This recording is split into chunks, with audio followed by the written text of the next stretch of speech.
Hey everybody, thank you for joining me for tonight's midweek moment.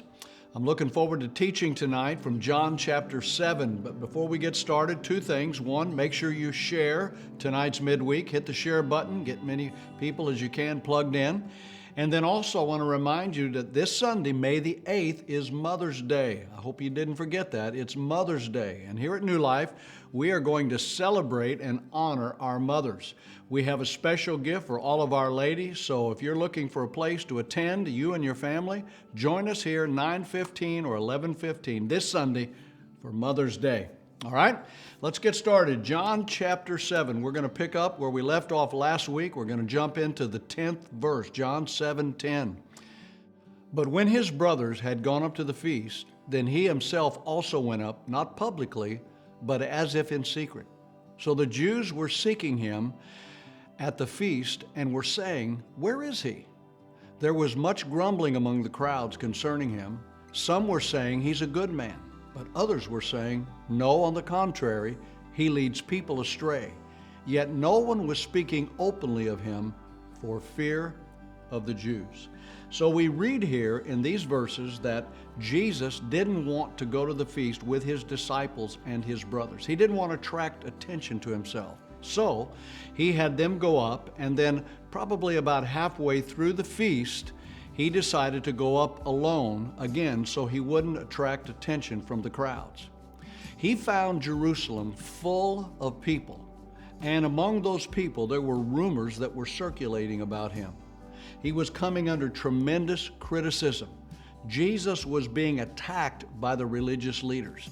Let's look at how they attacked him. First, they attacked his character. Some defended him as a good man, and other people were saying, no, he leads people astray. In other words, they were implying that Jesus was a manipulator, that Jesus was full of deception, that he was dividing people, leading them astray, and really trying to gain popularity for his own personal gain. Now, I don't know about you, but I don't like it when people attack my character. I don't think anyone wants their character attacked. It hurts when people attack our character. It's embarrassing when people question our moral values or our motives when we want to do something good. That's exactly what they did to Jesus. They attacked his character. And then they attacked his intelligence. Look at verse number 14, the 14th verse. But when it was now the midst of the feast, Jesus went up into the temple, and he began to teach. And the Jews were astonished, saying, "How has this man become learned, having never become educated?" First they attacked his character, now they attack his intelligence. Who does he think he is? Where did this guy go to school? He doesn't have a degree. He doesn't have credentials. He hasn't sat and been taught by the priest in the temple. This guy's a phony. His character's wrong. His intelligence is so far off qualification for what he's doing. How can you believe the teaching of a dishonest, deceptive person? That's exactly what they were doing. They were attacking Jesus. How can you believe the teaching and the doctrine of a deceptive person, especially if they're uneducated and unqualified? And that's what they were saying about Jesus. He was completely unqualified to speak on behalf of God and teach in the temple. Jesus responded to their attack, and we see that in verse number 16. So Jesus answered them and said, "My teaching is not mine, but his who sent me. If anyone is willing to do his will, he will know of the teaching, whether it is of God or whether I speak from myself." Watch this now. He who speaks from himself seeks his own glory. But he who is seeking the glory of the one who sent him, he is true, and there is no unrighteousness in him. So Jesus basically responded to them and said, "Hey, I'm not man-taught. I'm not man-taught. I'm not temple-taught. I'm God-taught. And I'm not speaking on my own. I'm not manufacturing stuff.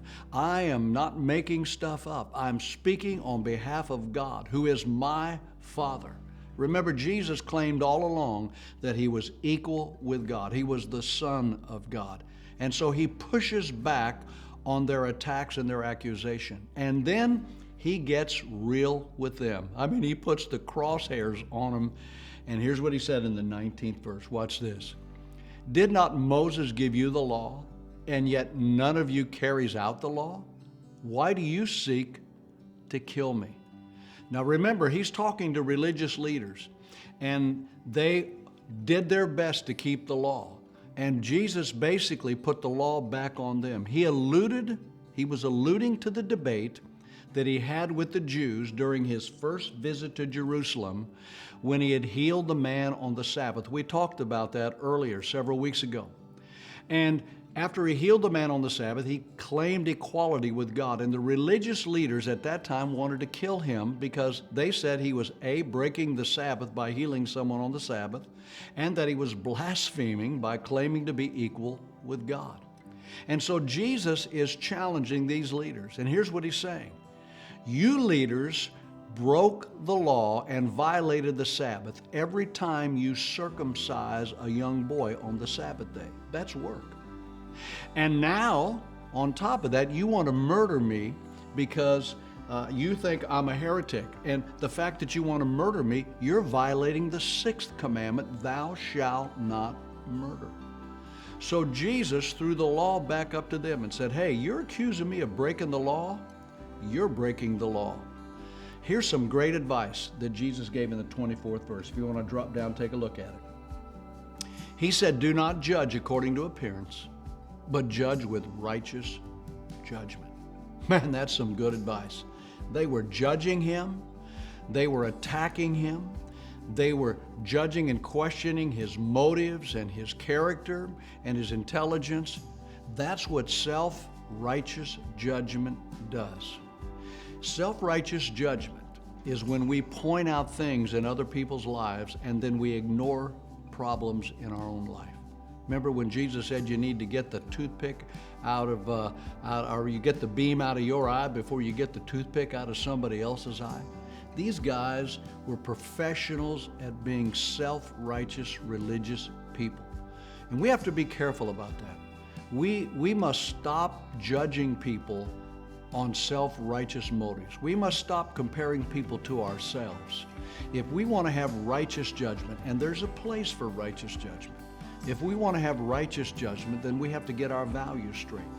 And the only way to get our values straight is we have to understand what the Word of God says and what the heart of God is. There's too much self-righteous judgment going on in the world today. It's important that we don't accuse other people of something that we are guilty of ourselves. We need to judge ourselves before we start judging other people. Again, the world doesn't need any more self-righteous judgment, especially in the Church of Jesus Christ. So I think the challenge for us this week is to make sure that we self-inspect our own life, to make sure that we don't spend our time always questioning the character of someone else or the intelligence of someone else, or because someone looks different than us or thinks different than us. We need to have judgment based on the Word of God. And if it comes to righteous judgment, we need to make that judgment, but we need to make sure we're not pointing out something in somebody else's life that's amiss in our life. That's a good word, isn't it? Hope you have a supernatural week. I'll see you this Sunday as we celebrate Mother's Day here at New Life.